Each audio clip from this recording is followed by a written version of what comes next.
उपवास व्रत।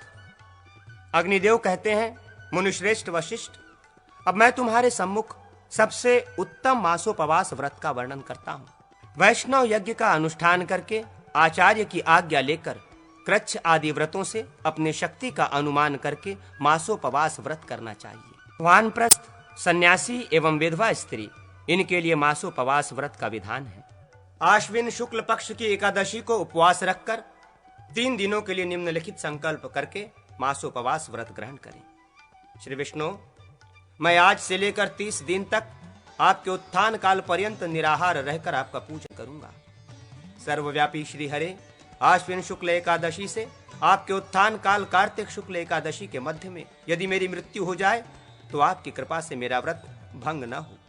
व्रत करने वाला दिन में 3 बार स्नान करके सुगंधित द्रव्य और पुष्पों द्वारा प्रातः, मध्याह्न एवं सायंकाल श्री विष्णु का पूजन करे और विष्णु संबंधी गान, जप और ध्यान करे। व्रती पुरुष वकवाद का परित्याग करे और धन की इच्छा भी न करे।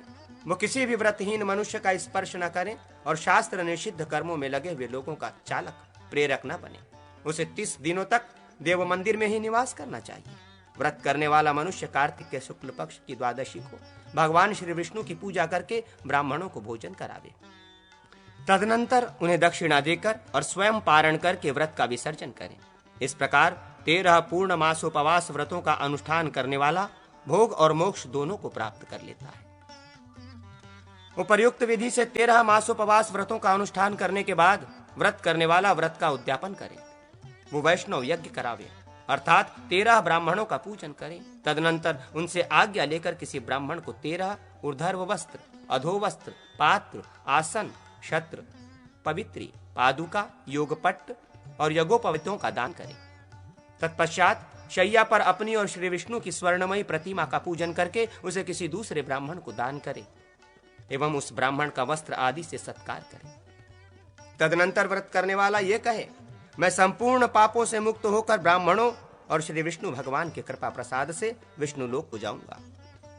अब मैं विष्णु स्वरूप होता हूं। इसके उत्तर में ब्राह्मणों को कहना चाहिए, देवात्मन, तुम विष्णु के उस रोग शोक रहित परम पद को जाओ जाओ और वहां विष्णु का स्वरूप धारण करके विमान में प्रकाशित होते हुए स्थित हो। फिर व्रत करने वाला द्विजों को प्रणाम करके वो शैया आचार्य को दान करे। इस विधि से व्रत करने वाला अपने 100 कुलों का उद्धार करके उन्हें विष्णु लोक में ले जाता है। जिस देश में मासोपवास व्रत करने वाला रहता है वो देश पाप रहित हो जाता है। फिर उस संपूर्ण कुल की बात ही क्या है जिसमें मासोपवास व्रत का अनुष्ठान करने वाला उत्पन्न हुआ है। व्रत युक्त मनुष्य को मूर्छित देखकर उसे धृत मिश्रित दुग्ध को पान कराएं। निम्नलिखित वस्तुएं व्रत को नष्ट नहीं करती। ब्राह्मण की अनुमति से ग्रहण किया हुआ हविष्य, दुग्ध, आचार्य की आज्ञा से ली हुई औषधि, जल, मूल और फल। इस व्रत में भगवान श्री विष्णु ही महान औषधि रूप हैं। इसी विश्वास से व्रत करने वाला इस व्रत से उद्धार पाता है। भीष्म पंचक व्रत। अग्निदेव कहते हैं, अब मैं सब कुछ देने वाले व्रतराज भीष्म पंचक के विषय में कहता हूं। कार्तिक के शुक्ल पक्ष की एकादशी को यह व्रत ग्रहण करें। 5 दिनों तक तीनों समय स्नान करके 5 तिल और यवों के द्वारा देवता तथा पितरों का तर्पण करें। फिर मौन रहकर भगवान श्री हरि का पूजन करें। देवाधिदेव श्री विष्णु को पंचगव्य और पंचामृत से स्नान करावें और उनके श्रीअंगों में चंदन आदि सुगंधित द्रव्यों का आलेपन करके उनके सम्मुख धृतयुक्त गुग्गुल जलावें। प्रातः काल और रात्रि के समय भगवान श्री विष्णु को दीपदान करें और उत्तम भोज्य पदार्थ का नैवेद्य समर्पित करें।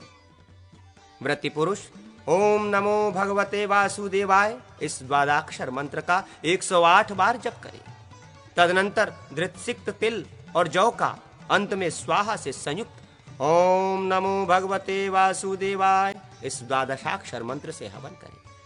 पहले दिन भगवान के चरणों का कमल से पुष्पों से, दूसरे दिन घुटनों और संगठी भाग दोनों उरुओं का बिल्व पत्रों से, तीसरे दिन नाभि का भृंगराज से, चौथे दिन बाण पुष्प, बिल्व पत्र और जपा पुष्पों द्वारा एवं 5वें दिन मालती पुष्पों से सर्वांग का पूजन करें। व्रत करने वाले को भूमि पर शयन करना चाहिए। एकादशी को गोमय, द्वादशी को गोमूत्र, त्रयोदशी को दधि, चतुर्दशी को दुग्ध और अंतिम दिन पंचगव्य का आहार करें। पौर्णमासी को नक्त व्रत करना चाहिए। इस प्रकार व्रत करने वाला भोग और मोक्ष दोनों को प्राप्त कर ले। भीष्म पितामह इसी व्रत का अनुष्ठान करके भगवान श्री हरि को प्राप्त हुए थे। इसी से ये भीष्म पंचक के नाम से प्रसिद्ध है। ब्रह्मा जी ने भी इस व्रत का अनुष्ठान करके श्री हरि का पूजन किया था, इसलिए ये व्रत 5 उपवास आदि से युक्त है। अगस्त के उपदेश से अर्धदान एवं उनके पूजन का कथन। अग्निदेव कहते हैं, वशिष्ठ, महर्षि अगस्त साक्षात भगवान विष्णु के स्वरूप हैं। उनका पूजन करके मनुष्य श्री हरि को प्राप्त कर लेता है।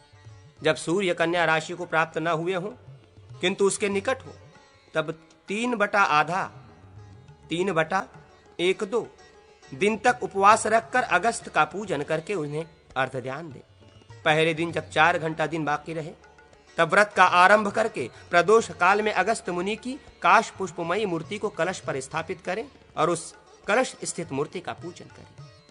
अर्ध देने वाले को रात्रि में जागरण भी करना चाहिए। अगस्त के आवाहन का मंत्र ये है, अगस्त मुनि शार्दुल तेजो राशे महामते इमाम मम कृताम पूजाम गृहस्व प्रिययास। मुनि श्रेष्ठ अगस्त, आप तेज पुंजमय और महाबुद्धिमान हैं। अपनी प्रियतमा पत्नी लोपामुद्रा के साथ मेरे द्वारा की गई इस पूजा को ग्रहण कीजिए। इस प्रकार अगस्त का आवाहन करें और उन्हें गंध, पुष्प, फल, जल आदि से अर्धदान दे। तदनंतर मुनिश्रेष्ठ अगस्त की ओर मुख करके चंदनादि उपचारों द्वारा उनका पूजन करें। दूसरे दिन प्रातः काल कलश स्थित अगस्त की मूर्ति को किसी जलाशय के समीप ले जाकर निम्नलिखित मंत्र से उन्हें अर्ध समर्पित करें। काश पुष्प के समान उज्ज्वल, अग्नि और वायु से प्रादुर्भूत, मित्रावरुण के पुत्र, कुंभ से प्रकट होने वाले अगस्त, आपको नमस्कार है, जिन्होंने राक्षस राज आतापी और वातापी का भक्षण कर लिया था तथा समुद्र को सुखा डाला था। वे अगस्त मेरे सम्मुख प्रकट हो। मैं मन, कर्म और वचन से अगस्त की प्रार्थना करता हूँ। मैं उत्तम लोकों की आकांक्षा से अगस्त का पूजन करता हूँ। जम्बूद्वीप के बाहर उत्पन्न देवताओं के परम प्रिय समस्त वृक्षों के राजा चंदन को ग्रहण कीजिए। महर्षि अगस्त, ये पुष्पमाला धर्म, अर्थ, काम और मोक्ष चारों पुरुषार्थों को देने वाली एवं पापों का नाश करने वाली है। सौभाग्य, आरोग्य और लक्ष्मी की प्राप्ति कराने वाली इस पुष्पमाला को आप ग्रहण कीजिए। भगवान, अब ये धूप ग्रहण कीजिए और आप में मेरी भक्ति को अविचल कीजिए। मुझे इस लोक में मनोवांछित वस्तुएं और परम लोक में शुभ गति प्रदान कीजिए। देवताओं तथा असुरों से भी समादृत मुनिश्रेष्ठ अगस्त, आप संपूर्ण अभिष्ट फल प्रदान करने वाले हैं। मैं आपको वस्त्र, धान्य, फल और सुवर्ण से युक्त ये अर्ध प्रदान करता हूं। महामुने, मैंने मन में जो अभिलाषा कर रखी थी तद अनुसार मैं अगस्त जी को जगाऊंगा। आपको फलार्ध अर्पित करता हूं, इसे ग्रहण कीजिए। महर्षि अगस्त, इस प्रकार प्रजा संतति तथा बल एवं पुष्टि के लिए सचेष्ट हो कुदाल या खनित्र से धरती को खोदते रहें। उस उग्र तेजस्वी ऋषि ने दोनों कर्णों संपूर्ण इंद्रियों की शक्ति का पोषण किया। देवताओं के प्रति उनकी सारी आशीष प्रार्थना सत्य हुई। महान व्रत का पालन करने वाली राजपुत्री अगस्त पत्नी देवेश्वरी लोपामुद्रे, आपको नमस्कार है। यशस्विनी, इस अर्ध को ग्रहण कीजिए। अगस्त के लिए पंचरत्न, सुवर्ण और रजत से युक्त एवं सप्त धान्य से पूर्ण पात्र तथा दधि चंदन से समन्वित अर्ध प्रदान करें। स्त्रियों और शूद्रों को काश, पुष्प, प्रतिकाश आदि पौराणिक मंत्र से अर्ध देना चाहिए। विसर्जन मंत्र। अगस्त मुनि शार्दुल तेजो राशे च सर्वदा इमामम कृताम पूजाम गृहीत्वा व्रज शांतये। मुनि श्रेष्ठ अगस्त, आप तेज पुंज से प्रकाशित और सब कुछ देने वाले हैं। मेरे द्वारा की गई इस पूजा को ग्रहण कर शांति पूर्वक पधारिए। इस प्रकार अगस्त का विसर्जन करके उनके उपदेश से किसी एक धान्य, फल और रस का त्याग करें। तदनंतर ब्राह्मणों को धृत मिश्रित खीर और लड्डू आदि पदार्थों का भोजन करावें और उन्हें गौ, वस्त्र, सुवर्ण एवं दक्षिणा दें। इसके बाद उस कुंभ का मुख धृत मिश्रित खीर युक्त पात्र से ढककर उसमें सुवर्ण रखकर वो कलश ब्राह्मण को दान दें। इस प्रकार 7 वर्षों तक अगस्त को अर्ध देकर सभी लोग सब कुछ प्राप्त कर सकते हैं। इससे स्त्री सौभाग्य और पुत्रों को, कन्यापति को और राजा पृथ्वी को प्राप्त करता है। कौमुद व्रत। अग्निदेव कहते हैं, वशिष्ठ, अब मैं कौमुद व्रत के विषय में कहता हूं। इसे आश्विन शुक्ल पक्ष में आरंभ करना चाहिए। व्रत करने वाला एकादशी को उपवास करके 1 मास पर्यंत भगवान श्री हरि का पूजन करे। व्रती निम्नलिखित मंत्र से संकल्प करें। आश्विने शुक्ल पक्षे हम कारो हरि जपन, मासमेकम भुक्ति भुक्तये करिष्ये कौमुदम व्रतम। मैं आश्विन के शुक्ल पक्ष में एक समय भोजन करके भगवान श्री हरि के मंत्र का जप करता हुआ भोग और मोक्ष की प्राप्ति के लिए 1 मास पर्यंत कौमुद व्रत का अनुष्ठान करूंगा।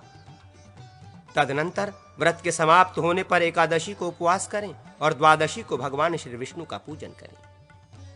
उनके विग्रह में चंदन, अगर और केसर का अनुलेपन करके कमल, उत्पल, कलहार एवं मालती पुष्पों से विष्णु की पूजा करें। व्रत करने वाला वाणी को संयम में रखकर तैल पूर्ण दीपक प्रज्वलित करे और दोनों समय खीर, मालपुए तथा लड्डुओं का नैवेद्य समर्पित करे। व्रती पुरुष ओम नमो भगवते वासुदेवाय इस द्वादाक्षर मंत्र का निरंतर जप करे। अंत में ब्राह्मण भोजन करा के क्षमा प्रार्थना पूर्वक व्रत का विसर्जन करे। देव जागरणी या हरि प्रबोधनी एकादशी तक 1 मास पर्यंत उपवास करने से कौमुद व्रत पूर्ण होता है। इतने ही दिनों का पूर्वोक्त मासोपवास भी होता है, किंतु इस कौमुद व्रत से उसकी अपेक्षा अधिक फल भी प्राप्त होता है।